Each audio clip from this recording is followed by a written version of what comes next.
Okay, everybody, welcome to yet another Nova Scribes. I'm Brian. Nice to see you all. Thank you for joining me for Red Team Facilitation.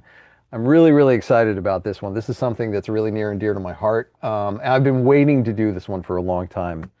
Why the wait? Because I really wanted to make sure I got it right. Our outcome for tonight is to learn and practice facilitation methods that are used by the U.S. Army's Red Team School, also known as UFMCS, the University of Foreign Military and Cultural Studies.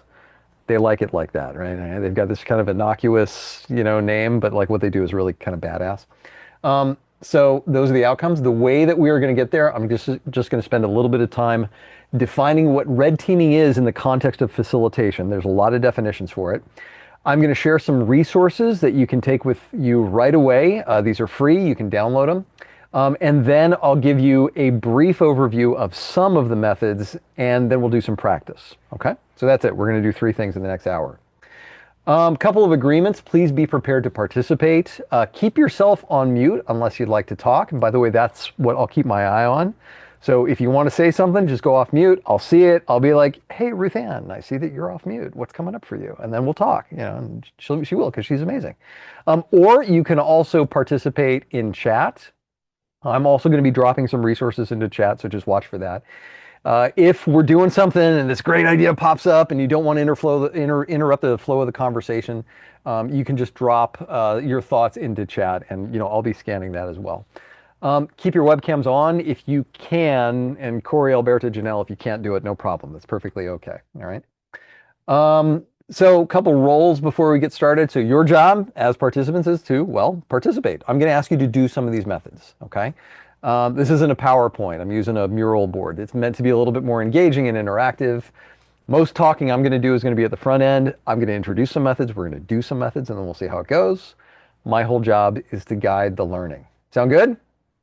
Yay! All right, let's hit it.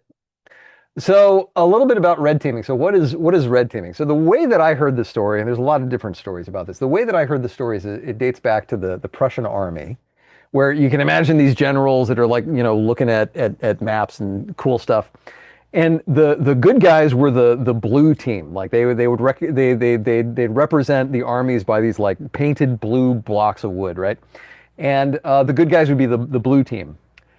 The bad guys would be the red blocks, okay? And so there's been this kind of idea that like good guys are blue, bad guys are red. And so what red teaming is, depending on who you ask, a lot of the time it is let's figure out what the vulnerabilities are in the system. Or let's see if we can get into the bad guy's head. Or let's hire somebody that's, on our side to think like a bad guy, so that we know how the bad guy might react. Okay, anybody ever seen the movie Sneakers with like Robert Redford? It's a cool heist movie. It's like a '90s heist movie. It's pretty cool. It's a little dated by today's standards, but like their whole thing was like they would break into banks, being hired by banks, right, to find vulnerabilities in the system. So there's that definition of red teaming. Okay. Now the U.S. Army has or had, and I should explain that in a minute, a Red Team school. It's located at Fort Leavenworth, Kansas, part of TRADOC, Training and Doctrine Command. And I've been there a couple times and actually trained and facilitated for them. They're pretty cool. Now, the way that they think about red teaming really falls into two categories. One of them is, four, but I'm going to only talk about two of them. One of them is what they call applied critical thinking. Okay, now that is a fancy way of saying facilitation. So when we talk about like facilitated modalities, the things that we have a group do, they call that applied critical thinking. Okay, the way that you bring ideas into the room. The other thing that for our purposes that they focus on is this thing called mitigating groupthink. In other words, how do we make sure that we are not just picking one person's idea and running with it? And if you can imagine in the Army, that's a bit of a problem if the guy with the bright idea is the general. Okay, if he's the ranking officer, how do we tell the ranking officer that, well, sir, maybe that's not such a hot idea? Okay, so what they train people to do is to use logic, applied methods, this thing called applied critical thinking, to hopefully make the best possible decision that you can. Let me give you right off the get-go a couple of, and you can see that I dropped in a bit of the history of these guys. I will say as a caveat, they don't exist anymore. So there was a funding cut, and UFMCS, the Army Red Team School, does not exist anymore. Now the good news is that there are elements of it that are sort of scattered around. So for example, the Marine Corps still has a red team. Okay, there are other groups within defense and intelligence that actually have red teams. But the place that you go to learn from it doesn't exist anymore in its original format. That doesn't mean that you can't find their stuff, which is still pretty cool. So the thing that I think they're most known for, and what I hope will be their lasting legacy, is this thing that's called the Red Team Handbook. Okay, so they got as far as version 9. And if you give me just a second, let's see if I can figure out how to do this. Link to object, copy link to object. I'm going to drop the link to a PDF.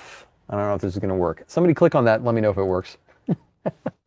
I dropped a link into chat. If that doesn't work, let me know. I'll come up with another way. So that you can download the entire PDF of the Red Team Handbook. By the way, when you get it, if you want to, you can take it to Kinko's or FedEx or whatever, and you can print it out and you get something that looks like this. Okay? And within it, there's a little bit of the description that I just gave you about what applied critical thinking is. And, oh, you're in here. That's the wrong link, but that's all right. You're in the mural now, which is fine. Now that you're in the mural, if you want to, you can click on that guy right there. Okay, see where I'm at? See all these little cursors zipping around? Click on that one, that PDF, and that should get you to download the actual Red Team Handbook. And by the way, I'm glad you're here. This will make things actually a little bit easier for me to get you the downloads. And I was going to say, Brian, if you can enable my chat, I have the link from the internet. I can Oh, drop it in I'm if you'd like. sorry. That was That's one of the okay. things I forgot to turn back on. Thanks for finding that. I appreciate it. No problem. Okay, let's see. Host controls. Let's see. Casey, take a look at this with me, will you? I don't see the host controls anywhere. Host controls, host controls, host controls. Did they, like, where are they? I don't know. You gave it to Karen earlier. All right, all right. Hang on. Might have. I need to stop sharing my screen for a quick second. Now they're there. Okay, Ruth Ann, that should do it, all right? I'm going to keep sharing my screen just so you know where to go. Okay. The link is in the chat if anyone's looking for it. You're a lifesaver. I appreciate that. Okay. So yeah, you can download the entire PDF. And then after it gets past the preamble of what applied critical thinking is and what mitigating groupthink is, it will go method by method through these, like this half of the book is really just facilitation methods. Okay? The table's one of my favorites. Sure, come here, Casey. Yeah, sorry. Actually, here, Casey, put this on your collar. Casey's like shadowing me on this one. He's very tall. I don't know if you can tell. There you go. What's the table? Here. My favorite thing in this book is right here, right here. All the activities in the book. Page 73 in the PDF, if you're looking at it. And the way it's split into these things are for applied critical thinking. These things are how you mitigate groupthink. Yeah, it's fabulous. Sorry. Okay. No, that's excellent. So Casey was telling me that this is one of the books that he just walks around with as a reference. It has some really, really cool stuff in it. It has all of the liberating structures. Well, not all of them. It's got a lot of the liberating structures. Anybody here familiar with the liberating structures? You heard of those? Yeah, yeah. Karen is, Anita is. Starling's kind of nodding a little bit. Okay. It has a few other things that is pulled in from, just like random places, which is pretty cool. So it's really a curated library of facilitation methods. Let me give you a couple of other resources that are here, and they're on the mural board. So now that everybody's got access to the mural board, you can find it. This right here is the civilian version of the Red Team Handbook. Used to look like this with chess pieces on it. Now it looks like that. It's got a bunch of arrows on it. This was written by Bryce Hoffman. So he was a journalist that got to go through the entire red teaming program, which is several weeks. Like, it's an investment if you're going to go and do this thing. But he got to go through the whole thing, and he wrote his own version of the Red Team Handbook. And he pretty much applied it to business. So you can see a lot of the same methods that are in the U.S. Army's version right here. Okay, so if you want the more corporate version, check this out. There's the link to it right there. One other resource before we start diving into these methods. Those of you that know me know that I love my decks of cards. So I took the entire Red Team handbook and shrunk it down into a card deck, okay? And if you would like to make your own card deck, that's this Word document right there, okay? Ruth Ann's getting all excited. So if you want to make your own card deck, you can do that. All you have to do is get the Avery name badge template, throw it in your printer, open up that Word document, hit print, you'll have your own card deck of Army Red Team methods that you can pick and choose from. Sound good? Okay, if that was fast, sorry. I want to get to it fast so that we can actually get into one of these methods. All right. So since you all are in Mural, that actually worked out better than I thought. Let's take a look at one of these. So this first one is one that I definitely learned from the Red Team School when I was there, and I use it all the frickin' time. Of all the Red Team methods, like this is it. After we do this one, you could leave. This is going to have tremendous value for you. So it's called a think, write, share. And the way that it works is that everybody gets 60 seconds to do nothing but think about a prompt to some sort of problem statement, right? So you give your group 60 seconds to think about something. Then you give them 60 seconds to write that thing down, whatever it is. And of course, it's one idea per sticky note, so you have people write things down. And then 60 seconds to share whatever that idea is. Now, for you active facilitators, let me tell you how I've used this. Let's say that you find yourself in the unenviable position of having to follow a speaker or a panel or a presentation or a keynote. Somebody wants to get up there and they want to elocute for 90 minutes, okay? Now, what's happened is that all of your participants will have gone into passive receive mode. They are not ready to have a conversation. And so that's why when you grab the microphone and say, any questions? People freeze up. They just can't deal with it because they've been in passive receive mode. What I really like about Think, Write, Share is in addition to priming good brainstorming, it gets people out of passive receive mode and gets them ready to participate. It's like we're just going to ease them into the cold water. So here's what I'd like to do. I would like to do a Think, Write, Share. And here's how we're going to do this. I'm going to start a 60-second timer on the Mural board. Here we are.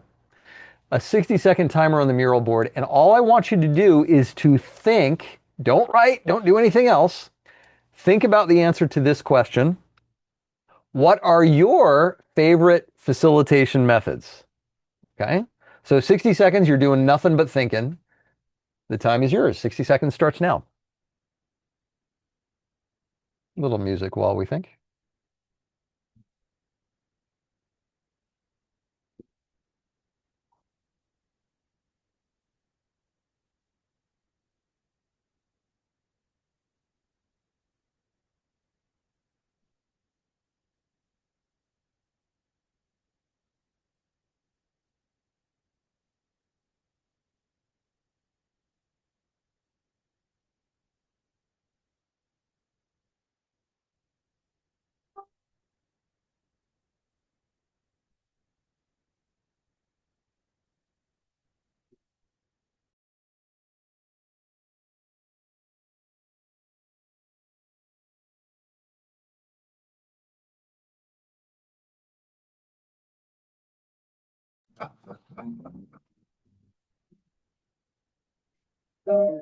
Okay, and that is 60 seconds. So step two, here's what I'm going to have you do. I'm going to have you write, but what I'd like you to do is to write into Zoom chat and hit enter after every method that you've got. So another 60 seconds. Here we go. Write as many different methods as you've got, and remember to hit enter after every one. Okay, Anita's got 1, 2, 4 all. Karen, 1, 2, 4 all. Very good. Both liberating structures, and both of them actually appear in the Red Team Handbook. Structured brainstorming, disruptus, troika, non-controversial essence, system mapping. Love system mapping. Ruth Ann, we need to nerd out about system mapping. Quadrant crunching. Alberto, I need to hear more about that one. Troika, another liberating structure. Mystery machine, Starling. I have no idea what that is. Can't wait to hear about it. 5 whys. That is a red teaming method. It's in the handbook. They have a very interesting spin on it. It's not like the typical 5 whys. And by the way, we've got about 20 seconds left. Critical uncertainties, mind mapping. Ruth Ann, somebody paid you to say that, right? Mind mapping? No. Okay. Mind mapping is the gateway drug to like visual facilitation. Okay, 8, 7, 6, 5, 4. Improv networking. Thank you, Karen. Okay, and that's 60 seconds. Now, we're going to vary from the traditional way of doing it. Traditionally, what you would do at this moment is you do a round robin or a go around where you'd hear from everybody and they would one at a time talk about, their ideas. Okay. I'm going to be a little bit dictatorial about this. This is my party. You guys are here for my enjoyment. I want to hear about the ones that I don't know about. So, let's see. Anita, could you tell me a little bit about non-controversial essence? You have up to 60 seconds to do this. Okay. Non-controversial essence is a form of nonviolent communication where the facilitator says, uh, in a non-controversial way, the essence of like repeats back the essence of what somebody is saying. So, Okay. for example, uh, I'm having a hard time thinking of an example, but I think I'll just end there. Okay. So what I hear you say is that the facilitator paraphrases what the speaker said. Is that right? Okay. Yes. Did I just do it a second ago? Did I do it okay? Yes, you did Super. So that's it. not controversial essence. I just learned a new thing. Thank you so much. Albert, what's quadrant crunching? If you can come off mute, and if not, don't worry about it. Take just a second. Love to hear your voice. Hey, there Yeah, you it, I learned it as a structural analytic technique. It's at a Hoyer's, and it's just looking at like assumptions and their opposites. And really, what I have morphed it into kind of a cross with like a brainstorming session, Uh-huh. because sometimes people are unwilling to share. So if you give them something kind of like what you talked about as a prompt, they'll throw stuff out there, and then I encourage people to try and like draw the solution to, just to again to get it out of their head, because that's the one of the biggest things that I've found is that's the hard part, is to get everybody rolling, and once everybody's rolling, like nobody's going to stop. Amazing. Thank you very much. I appreciate it. I'll have to try that one. Okay, so let's see. We've heard about non-controversial essence. We've heard about quadrant crunching. Okay, Starling, you knew this was coming. You can't tease with like the Mystery Machine and the Scooby-Doo reference and not explain what that one is. So 60 seconds. What is the Mystery Machine? Oh, he's gone. He just dropped. I scared him away. That's terrible. Um, what about critical uncertainties? Let's see, who's that? That was Karen. Karen, can you tell me about critical uncertainties? Critical uncertainties, which I learned from liberating structures, is where you have two things that might be a challenge to an organization, like a lack of resources or like something like human resources don't have enough staff. And then you take that into a grid and you create these different possibilities in the grid. Like if this and this happened, or this and this happened, and then you break up into groups and each group imagines what would that look like for the business? What's that uncertainty look like? And then Love you it. also brainstorm about how might we as a business, deal with that thing if that happened. So, Very cool. Thank you, yeah. Karen. Love that one. So just because Ruth Ann mentioned mind mapping, let me slide back a little bit. I did pull one particular page out of the Red Team Handbook, page 167 in your PDF, where they have mind mapping as a method. And there's a little bit of an Easter egg and maybe a familiar name on that particular page. But I'll let you find that for yourself. Okay. So that's a think right share, and you can see how good it is in order to pull in information. Now, just a quick note on this before we move on. This is my favorite red teaming method. I use this one all the time. I'll use this 3, 4 times during a facilitation. I just use it all the time. It is really, really good at non-vectored ideation. And what I mean by that is that when you brainstorm aloud, sometimes the first person's idea tends to take over the conversation and to set the tone for the rest of it, right? So, quick example, where are we going to go have lunch, right? If the first person says Taco Bell, the next person's going to say Chipotle, the next person's going to say, let's go to Burger King or whatever. What it's doing is that it's baked in some built-in assumptions that you don't even realize, that we all have to go together, that it's got to be fast food, that we can't do things like order in or eat in or have Brian make lunch for you or whatever. It bakes in some assumptions that you don't even know you have. And so that's called vectoring the conversation. What I like about Think Right Share is that it brings everybody's ideas in unfiltered. It's a way of really seeing all sides of the beach ball. Okay, that's enough about Think, Write, Share. I'm just going to do a light touch on a couple, and then we'll do another activity. Some of you already mentioned 1-2-4 all, which is the term of it from Liberating Structures. Army's got to do things a little bit differently. They call it 1-2-4 whole group. It's exactly the same thing. So individuals reflect, individuals find individuals, they become pairs, pairs find pairs, they share their answers, and then eventually you do a plenary debrief, okay? Let me share with you a couple of methods that I think are kind of unique to red teaming that I didn't find anywhere else. The first one is called a circle of voices, okay? And so the idea with a circle of voices is that you get people into small groups of 5 or 6.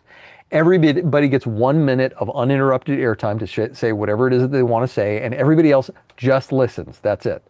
So you do, sometimes this is called a go around or a round robin, but you hear from everybody uninterrupted 60 seconds. And let me just tell you, 60 seconds doesn't sound like it's very long. It is a long time if you're just monologuing, okay? Most people I find can get it done. They can get out the word in about 45 seconds. But give them the full 60. You know, if they say, I'm done, then go ahead and move on to the next person.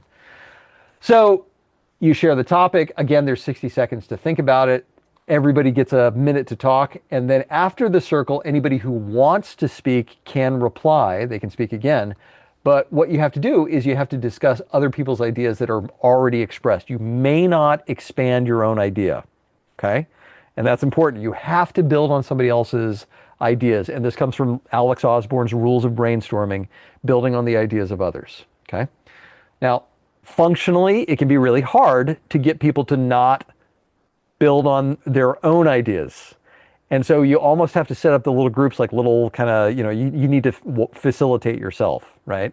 And give them language where they have to be like, hey, Bob, pull it in. You're supposed to build on other people's ideas. So that circle of voices, I really like it. It's a way of having small groups talk quickly. And again, bringing all ideas into the room. Now, Red Teaming did something interesting where they built on that and they came up with a variation on it that I think is also really cool. Something called a circular response. So same setup. You get people into groups of 5 to 6.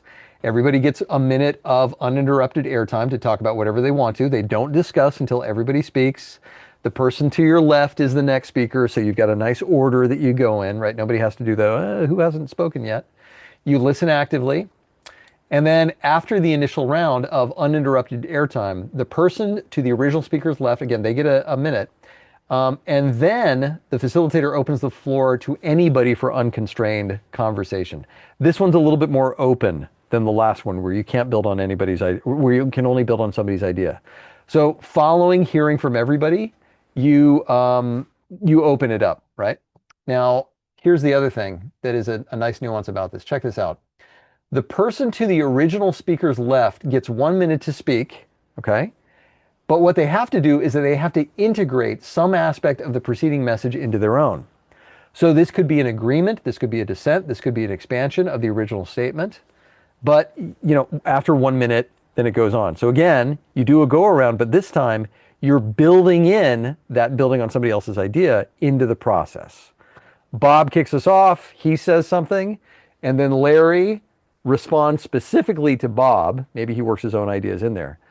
But there's a real yes and that you're building into this process, okay? And so what's different, here it is, each speaker builds on the previous speaker's ideas. Okay, so we're gonna actually practice this one. Ready? You got something? It looks like some people are in the meeting. Stand by for just a second. Yeah. We're getting, and we're in this thing where I can't, for some reason, it's like you can either share your screen or you can have host controls. You can't do both. All right, tell them to try now. Okay, good. And tell them to be here on time next time. All right. There we go. We had a couple of people join late. Okay, so here's what I'd like to do. What would you recommend, that should be a you, what would you recommend to a new facilitator who wants to practice their skills? What would you recommend to a new facilitator who wants to practice their skills? So just because it's my party again, I'm going to kick off. Oh, here's Jordan. I'm going to kick off. I would recommend one of the best things you can do, Ruth and Ann and I were talking about this, is that you shadow a facilitator. So find an opportunity to tag along, do a right seat ride, whatever it is. But shadowing another facilitator is a good thing to do. Okay. Who would like to build on that idea? Jordan, nice to see you. Who would like to build on that idea? Jordan would. Okay. No, you raised your hand. Oh, you were kidding. No, Oh, no, you were no. just saying. I was waving hello. I literally just jumped in as you said who would like to build. I have no idea what I'd be building on. That's all right. You're agile enough that I figure you could probably figure it out. Jordan, we are in Mural right now, and here's the link to it. I just shared the answer to a question, which is, what would you recommend that a new facilitator do who wants to practice her skills? I said shadowing. Ruth Ann, what do you got? She's building on my idea. We're doing something called a circular response. As you shadow, if there's a repeat activity, potentially jump in as a part of it. So if you are doing think, write, share more than once, maybe you jump in on the second time or the third time to help out. Excellent. Thank you. So who would like to build on Ruth Ann's idea? I think Albert said in the chat he would. Oh, thank you. Albert, go for it.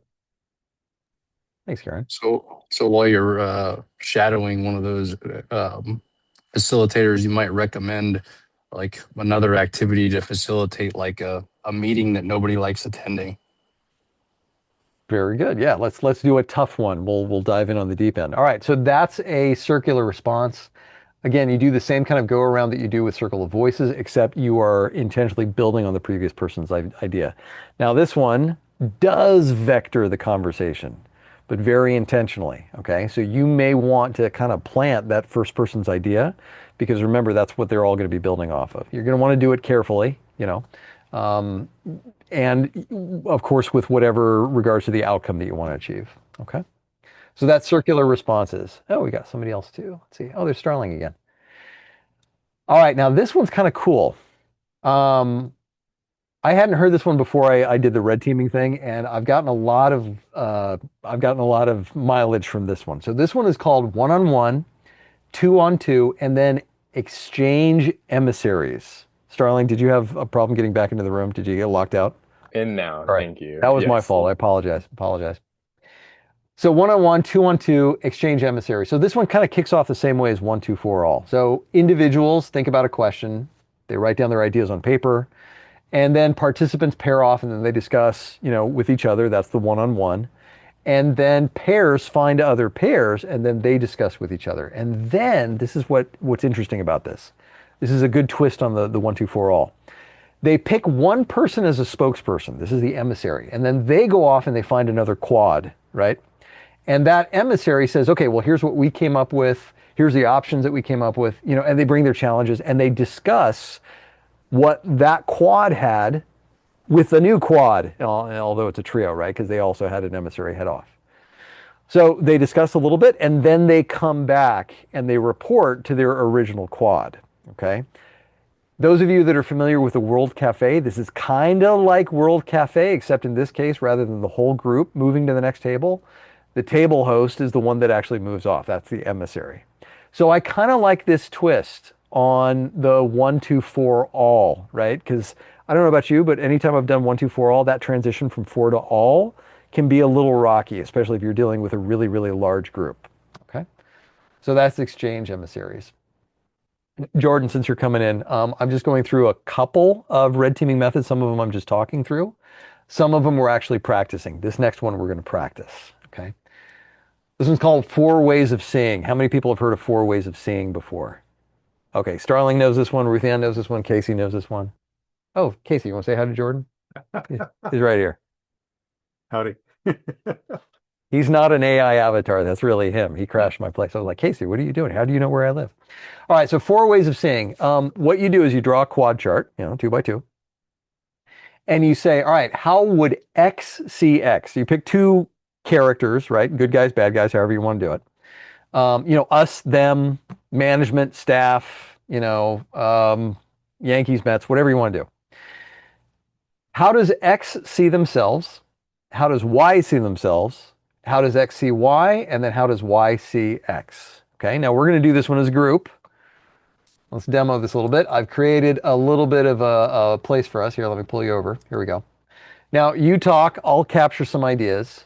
Let's do Al Capone and Elliot Ness. Okay, so for those of you youngsters out there who don't know who this is, Al Capone was this, bootlegger gangster in the 1920s, ran alcohol during Prohibition. Gangster, right? And then Elliot Ness was the FBI guy that busted him. Okay. So just go ahead and go off mute, call it out. You talk. Yeah, Untouchables. Perfect, Janelle. So go ahead and call it out. How would Al Capone see himself, right? What's his mental image? How does he see himself? Ruth Ann, Christy, just go for it. Call it out. The big cheese. The big cheese. Okay, good one. What else? Bring the alcohol. Bringing the alcohol. It's like I'm bringing the party. Yeah. Okay, Jordan, you got something? Hero of the people. Say again. Yeah. Hero of the people. Hero of the people. Right. Yeah. The government is trying to take your booze. I'm just trying to bring it back. Okay. Alberto's got king. He's got businessman. Okay. What else? Slick. Slick. Sure. Yeah. He saw himself as like smart, slick, smart. What else? Above the law? Above the law, right? Yeah. I mean, what is this prohibition thing? Like we haven't always had it. They can't just take our booze away. What's that all about, right? I mean, booze goes all the way back to the Bible, before that even. We've had it forever. I'm the good guy. Casey said I'm the good guy. Anything else? In pinstripes? Isn't he always depicted as wearing Yeah. pinstripes? Yeah, he's a very snappy dresser, so we'll put the pinstripes on there. I see myself in pinstripes. Kind of what I'm after here with him. Yeah, we'll take it. Why not? All right. How about Elliot Ness? So remember, he's your FBI guy. He's your G-man. How does he see himself? Probably like Superman, defender of what's right and good. Superman, defender of right and good. Okay. What else? Law. Protecting the people? Protecting the people. Protecting the people. What did you say, Casey? Dedicated? Dedicated. Dedicated. All right. What else? Doing the right thing. Doing the right thing. Okay. What else? Determined, like dog. Oh, sorry, that's the same as dedicated. Never Yeah, mind. but dogged, determined. I'm Okay. the What good else? guy. A I'm the good good guy. guy. Yeah. Like I'm clearly the good guy. So it's interesting. They both see themselves as the good guy. All right. What else? Trustworthy. Trustworthy. Incorruptible. Right. Uncorruptible. Yeah, I remember the man of principle. Thank you, Albert. Man of principle. Yeah, I mean his whole crew, they were called the Untouchables, right? Okay, now let's do the easy one. How does Elliot Ness see Al Capone? Dirtbag. Criminal. Thank you, Casey. Dirtbag. Criminal. What else? Um, Dangerous. Dangerous. Okay. What else? Untrustworthy. Untrustworthy. above. Try someone to be above the law. I think that fits here too. Yeah, above the law, right? Yeah, so that might fit both. Yeah, Albert has got arch rival. Mm-hmm. Good one. How about like the enemy, right? He's the one. He's Yeah, the like villain. that's what I was gonna say. Villain Nemesis. Nemesis, yeah. This guy is like, this is the dragon. This is the Darth Vader. This is the Death Star, right? This is the Voldemort. Coming after me, right? Probably none Yeah. of those references, but yeah. Well, Okay, let's see what was around at that time. The Wicked Witch. I mean, that was around. Okay, let's swing up here then. This will be interesting. How does Al Capone see Elliot Ness? A nuisance. Nuisance. Okay. What else? Yeah, this is a tough one. An obstacle. An obstacle. Okay. Maybe do-gooder? Yeah, there's like a whole like goody two shoes Boy Scout type thing, right? Yeah. Okay. What else? Probably some confusion in there as well because he doesn't understand why. Casey, I got to give you one of these things. You're going to talk here. Put that on your collar. Probably a little confusion. He's confused by him. Put it right here. Yeah, he's confused by him. Confused by him? Okay. All right. What else? How does Al Capone see Elliot Ness? I think he also sees it as like he's the embodiment of the government. Embodiment of government. Uh-huh. And the government is overstepping. Government and the government is Mhm. overstepping, right? They're just taking things too far. Yeah, this is an infringement on my rights. Yeah, Mhm. Yeah. that's a good one. And then in chat, Albert says not a threat. Yeah, and infringing on rights. Okay. So thank you very much for going with me on that one. That's an example of four ways of seeing. Let me open it up to you all. How might you see yourselves using this one? Any ideas? Starling, what do you got? I see it as between like a business and customer. So say like a department, if they're selling something, and then how does the department see themselves or the division, and then how does the customer see us? Yeah. So like who is our like between key stakeholders, right? Like so you're working with Yes. a group. Excuse me, Albert says giving everybody perspective. Let's see. Anita, do you Within, have a thought on this one? yeah, within a staff group, management staff versus non-management staff, or Good union one. versus non-union staff. Totally. Anytime you've got like any sort of like division between folk, Mhm. Mhm. this be careful with this one because with like a lot of design thinking methods, the purpose of a lot of design thinking is to build empathy, right? So you do things like persona profiles, walk a mile immersion, where you actually, put people in the shoes of the people that they're trying to serve. This one can have a tendency to entrench people deeper in their thinking. Okay. So be careful about how you use it. And if they decide to go deeper into their line of thinking and say, well, this is, and they are the villain, right? And they are Darth Vader and they're terrible. Just be there as a coach, be there as a facilitator, say, well, let's unpack this a little bit. How might that guy be seeing you? Okay. Getting them to see all both sides of the beach ball are important on this one. Just like Albert says, giving everyone perspective. That's the purpose of this one. So if you need to do a little bit of light empathy building, this can be a good thing to do. Just watch how you use it. All right, let me give you a couple more. I'm just going to do a light touch on this one.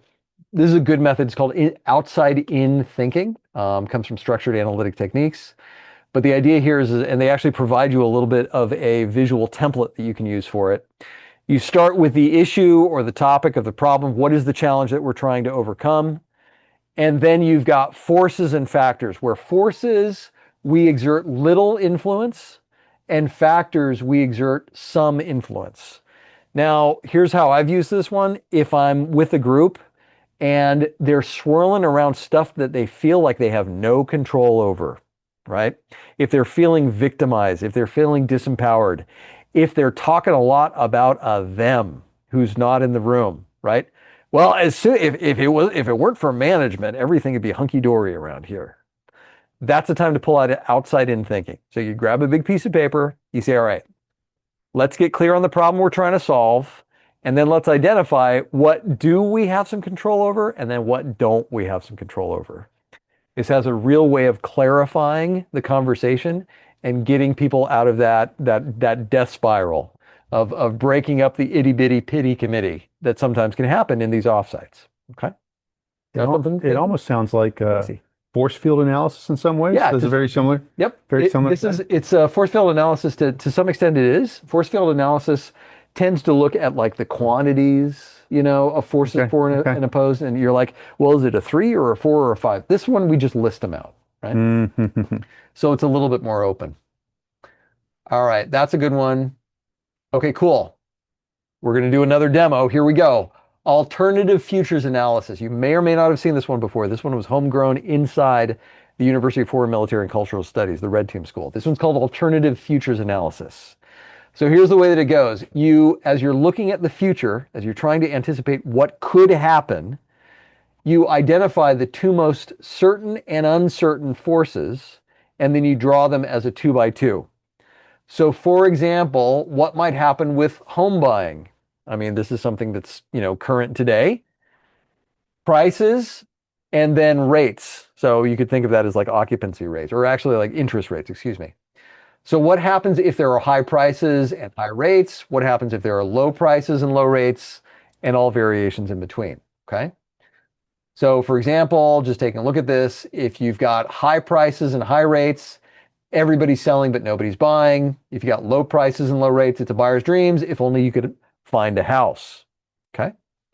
So let's try this one. Let's take a look at AI. We are going to predict the future of AI. Nobody's going to be able to do it. Like, you're going to be able to sell this later. Okay. We're going to crowdsource this one. So I picked the factors just for the sake of expediency.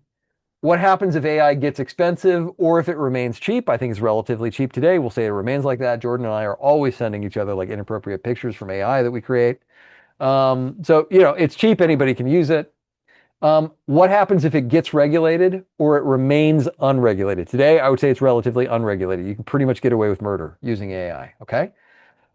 So let's say that it remains cheap and remains unregulated. So that's status quo. I'm in the lower right-hand corner on this one. Just give me some ideas. What would be the outcome if it's cheap and unregulated? Status quo remains the same.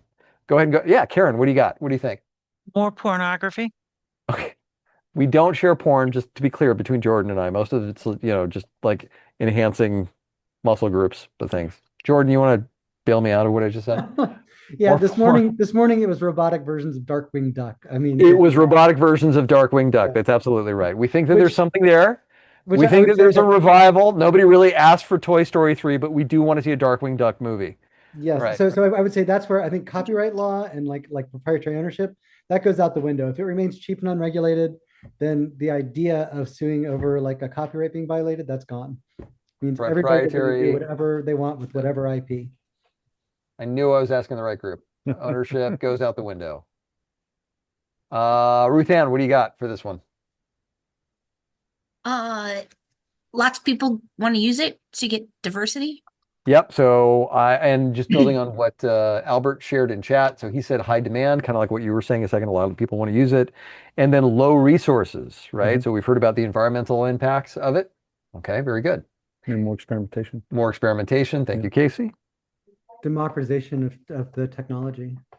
Democratization of technology. Can you give me words I can spell, please, Jordan, next time? All right. Let's move up and to the right. Let's say that it still remains unregulated, but now it just gets expensive. Okay. So there's a barrier to entry there. So what might happen in that case? Just go ahead and call it out. Less access to common common Well, people. yeah. So who gets access then? Robot overlords. Nice. Okay. That's one way of looking at it. I, for one, welcome our robot overlords. Okay. Basically, the rich get the productivity benefits. Yes. The Rich get more productive. get more productive. Uh-huh. Okay. Others, what do you think? It's expensive but unregulated. Yeah, it's pretty good. There's a huge paradigm shift. Paradigm shift in what way, Casey? Because whoever becomes a dominant player stays a dominant player. Right, Yeah, right. yeah. So there's, okay, another way of saying that is first mover advantage, right? Okay, let's slide over. Let's say that it remains cheap, but it gets regulated. Okay. AI Trust. prohibition. Say more about that. Trust. Oh, sorry, I thought it was a high prohibition. If people feel like they understand what the controlling factors are, they feel like they know whether or not they can put something in or not. Okay, all right. So there'd be more trust in sharing data, right? Less Okay. innovation. Less innovation. Amen. Amen. Okay, as if it's more regulated. In chat, Albert says people build their own native AIs at home. Okay, Oh, yeah. Yeah. people build their own. So what else? It's cheap but regulated. Be more of a black market. Ooh, interesting. Yeah. Yeah. Where people are sharing outside the norm of what's going on. Yeah. Less in the open stuff. Yeah, probably a lot more VPN use and stuff like that. Okay. All right. All right. Let's slide up to it's expensive and regulated. So what might be the outcome there? 1,000 years of darkness. Tell me how you really feel, Jordan. Yeah. Okay. People start Again, unplugging. Again, another black market opportunity. Yeah, Yep. a huge Black black market, market. Uh, Yeah, a pure monopoly, pure monopoly. pure Okay. monopoly. yeah, dangerous, unregulated open source models on that black market. Okay. Dangerous, Yeah, unregulated Alternatives or something like that. alternatives. Okay. false safety. False safety. Yeah. Starling, you got anything? Some companies shut down. Say that one more time. Some companies shut down. Selling companies shut down. Okay. Yeah, less venture capital. Less venture More, capital, more stability, life as we know it. more stability, life as we know it. Yeah. And in Mhm. chat, Albert says ham radios. Okay. Very, very cool. So here's what I really like about this one. So most of the time when you're doing future visioning with people, you say, hey, what does the future look like 5 years from now? They go, they freeze up. They can't do it. It is really, really hard for a lot of folks to be able to envision what the future might be. So it's actually easier to have a conversation around the future when you give them some guardrails, when you give them like some boundaries of it. And um, what the alternatives future analysis does is that it provides that structure within which people can easily brainstorm. Now, notice, I think that there's a good flow to this, is that you start with the status quo. So today is it's cheap and unregulated. Okay. So start there with the status quo. Let's say it remains the same. What happens? Then switch up one factor. Okay. Doesn't matter really whichever one you choose. Then switch up one factor and then switch up both factors. Okay. So in the order you do it, I think it makes sense again just to start with the status quo, then change one factor, then change the other factor, and then do both. It's just a little bit easier for people to move into that logically because there's not as much as of a mental leap. Okay. Brian, would you mind walk us through real quick? Yes, sir. One of the key things here, I think, is discovering the X and Y axis. Yeah. Uh, how would you mind walk through a way to how to pull that out from the group? Yeah, so I did that one before. This is one that I'd highly recommend that you do with whoever your client is as part of this like your setup. I would decide on the factors before you ever get in Discovery. the room. Okay, okay, Yep. okay. Yeah, yeah. That'd be part of the discovery because this is something that your participants will argue over, and there's really no point to arguing over it. Okay. Okay.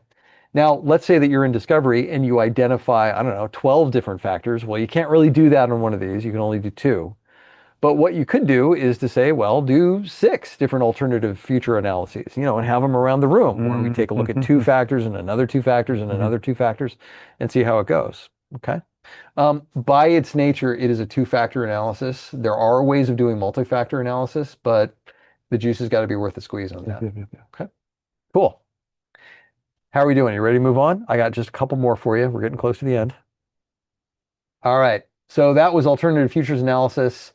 I'm just going to name a couple more. Team A and Team B analysis. This one is so simple. I wish I'd thought of it. It just hits me over the head. The bottom line here is that whatever you're going to do in the large group, take the large group and split them right down the middle and have them go in 2 different directions, whether that's coming up with strategic plans, initiatives, business plans, whatever the task or objective is in the room. Break the large group into 2 groups and have them come up with 2 somewhat competing ideas. And then you take the best of both. So in this case, there's the analysis phase, and then there's the debate phase. Okay. And I'll let you read the details of that later. Functionally, in a facilitation, it's just as simple as doing like A/B testing. Okay. So you're replicating exactly the same process. It's just, you're splitting the group. Now, I would highly recommend you do what's called a max mix. When you do that, a max mix is a representative subset of the entire organization. In other words, on both teams, you're going to have representatives from accounting, finance, operations, sales, customer service. You would not say, okay, we're going to have one team that's all sales and the other team that's all finance. Don't do it like that.